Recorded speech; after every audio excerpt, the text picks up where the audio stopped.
Ouviremos agora Sua Excelência, o senhor Procurador da República em Campinas, doutor em Direito, Edilson Vitorelli.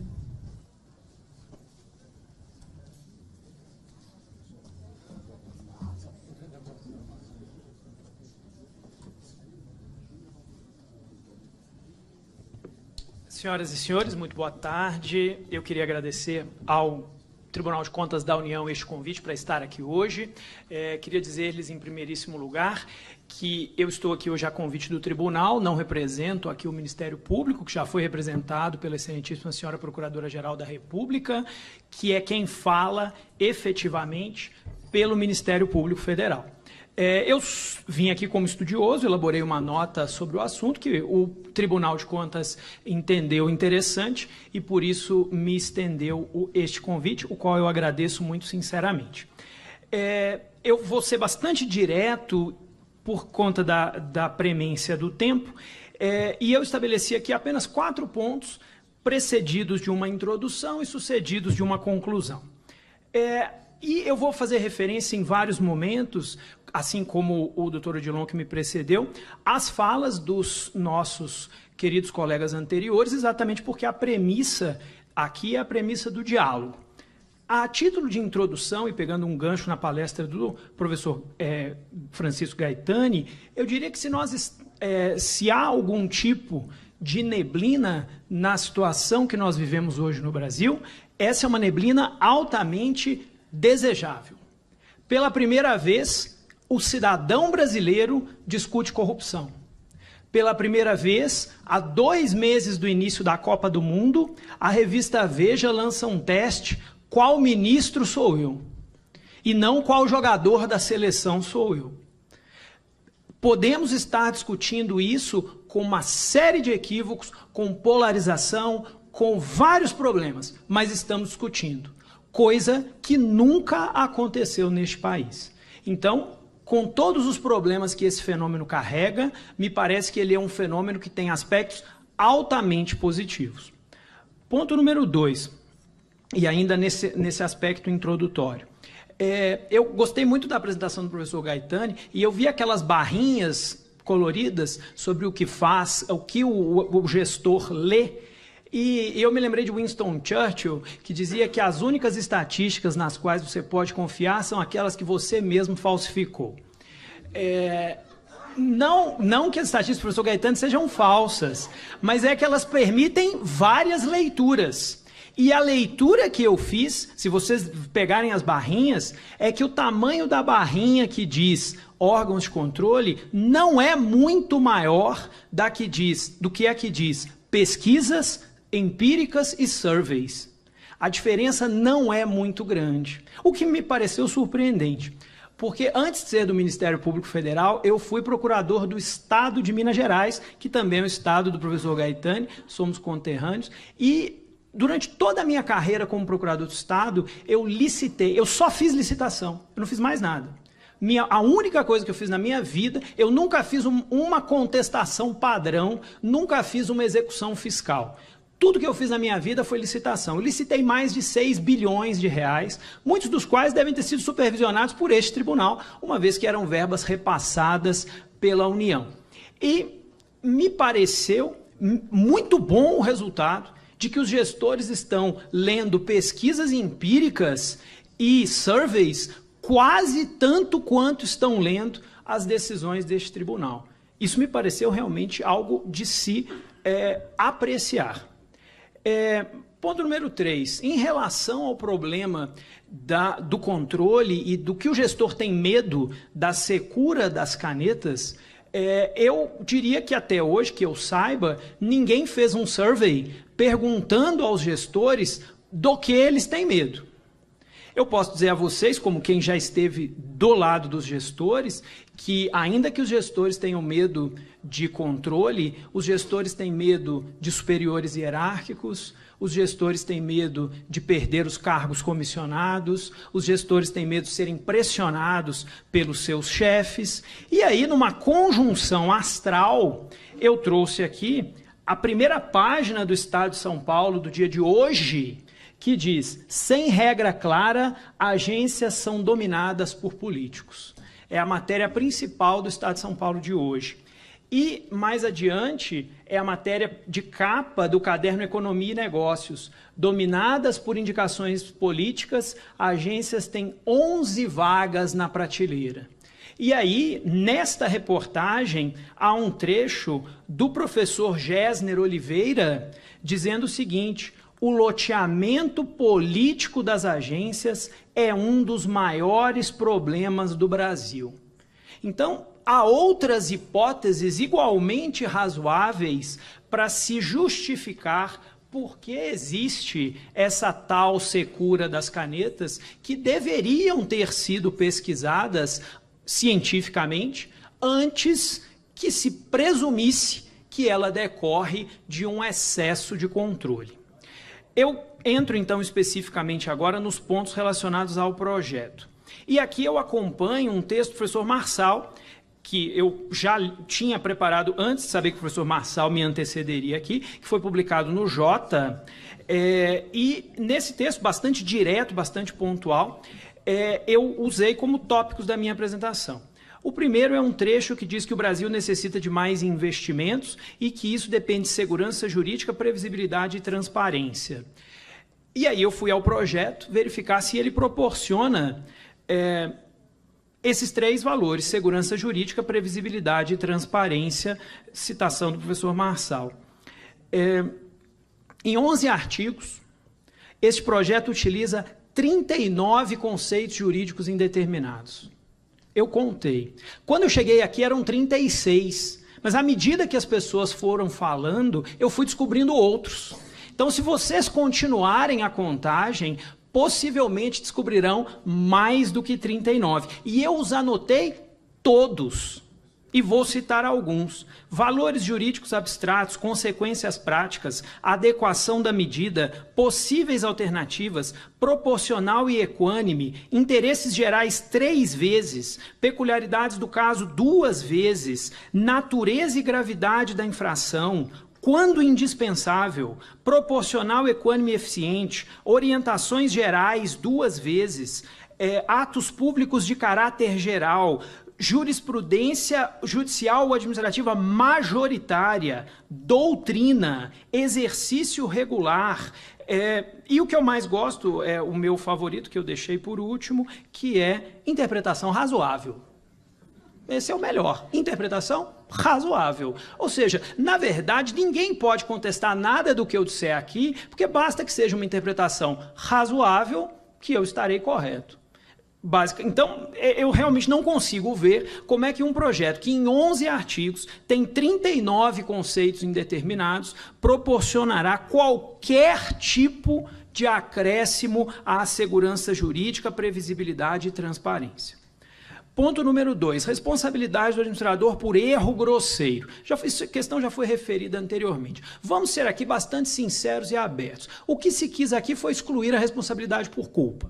Certo? Como ninguém sabe o que é erro grosseiro, o que se quis foi manter a responsabilidade apenas por dolo. Não é? Acho que vamos tratar com transparência o objetivo da medida. É dizer que só se pune por dolo, porque afinal de contas ninguém vai saber o que é erro grosseiro, até porque é um conceito aberto. Bom, o Supremo Tribunal Federal já reconheceu a responsabilidade do servidor público por conduta culposa em vários julgados que eu listei aqui, reconheceu a conduta culposa do parecerista, e aí nós criaremos então uma situação bastante inusitada. Todo servidor subordinado ao gestor responde por culpa. O gestor não.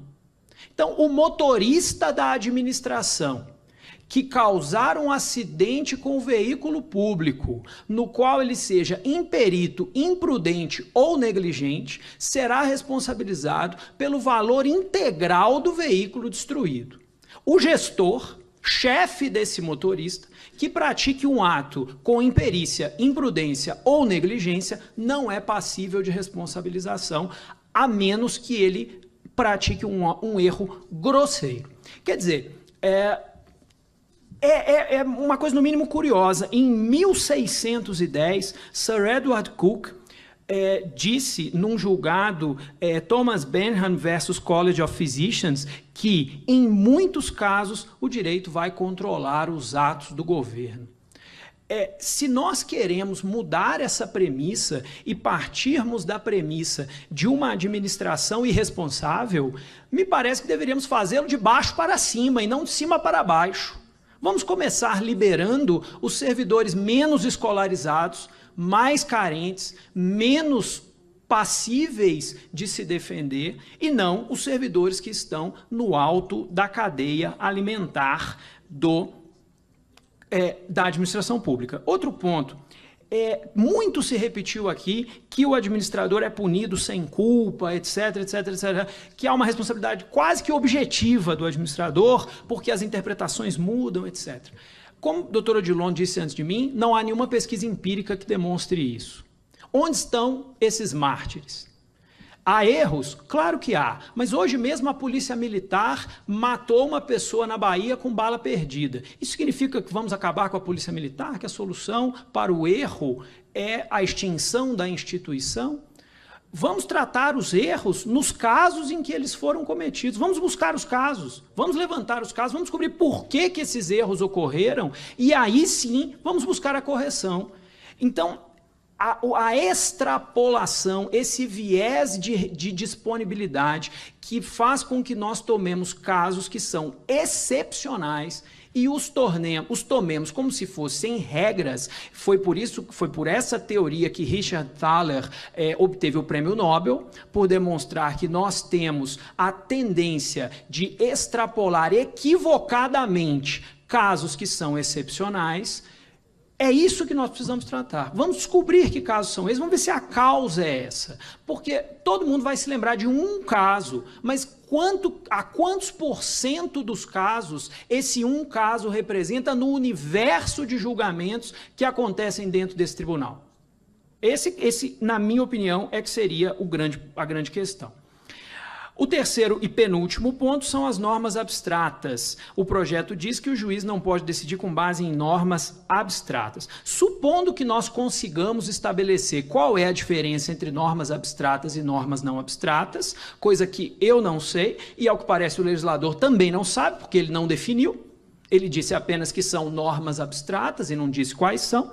Mas supondo que nós sejamos capazes de dizer o que são normas e valores abstratos, eu gostaria de saber onde no texto constitucional que estão hierarquizadas as normas para se dizer que as normas abstratas são menos passíveis de serem utilizadas como fundamentos do que as normas não abstratas. E, de novo, supondo que essa diferença consiga ser determinada. Porque, no fundo, qualquer direito constitucional precisa de algum tipo de especificação. O direito à vida tem uma lei que o regulamenta, que diz quando é que a vida acaba.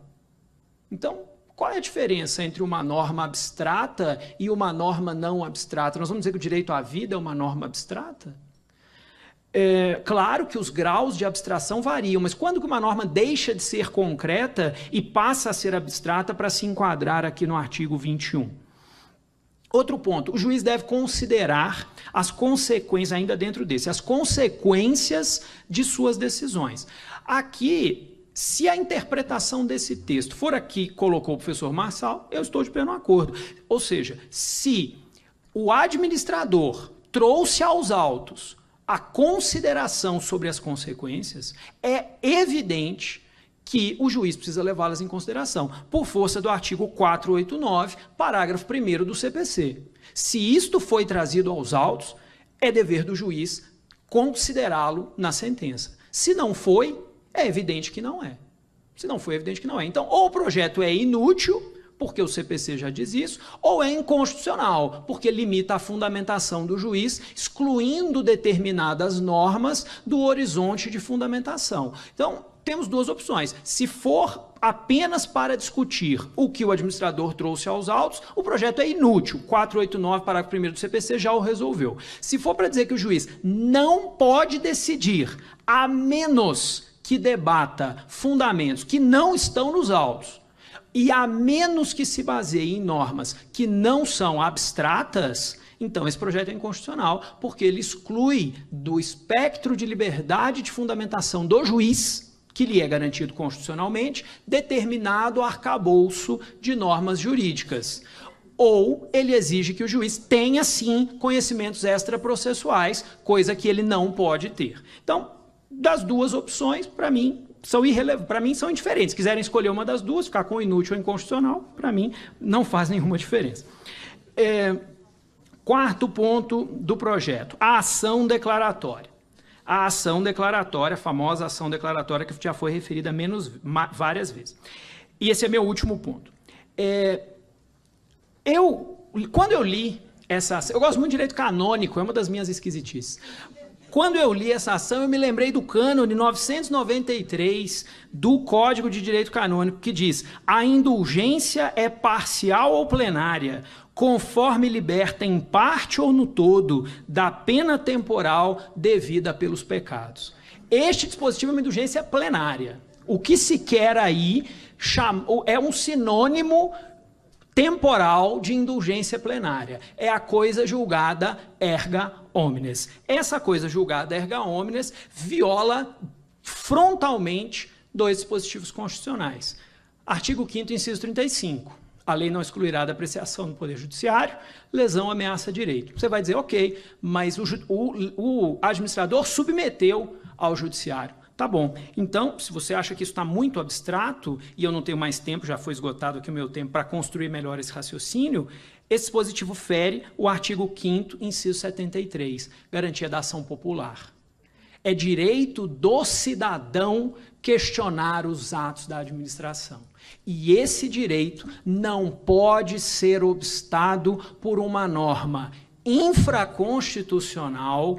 E aqui eu devo estabelecer uma diferenciação na fala do professor Marçal. Há uma diferença muito grande entre isso e o controle de constitucionalidade, a começar pelo fato de que o controle de constitucionalidade tem status constitucional e não legal.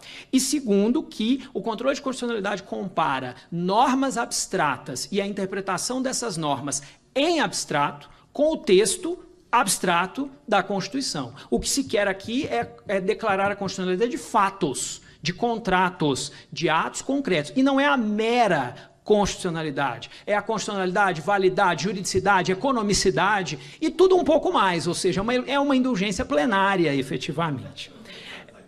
Meus caros, eu com isso concluo, agradecendo mais uma vez o convite do TCU, com uma citação do grande professor Agostinho Gordillo.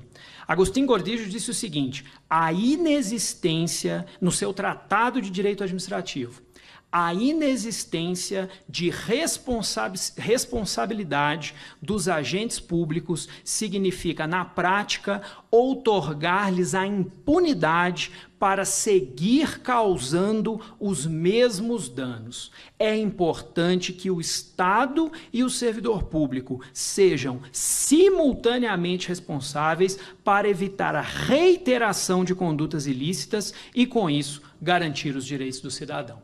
Muito obrigado a todos.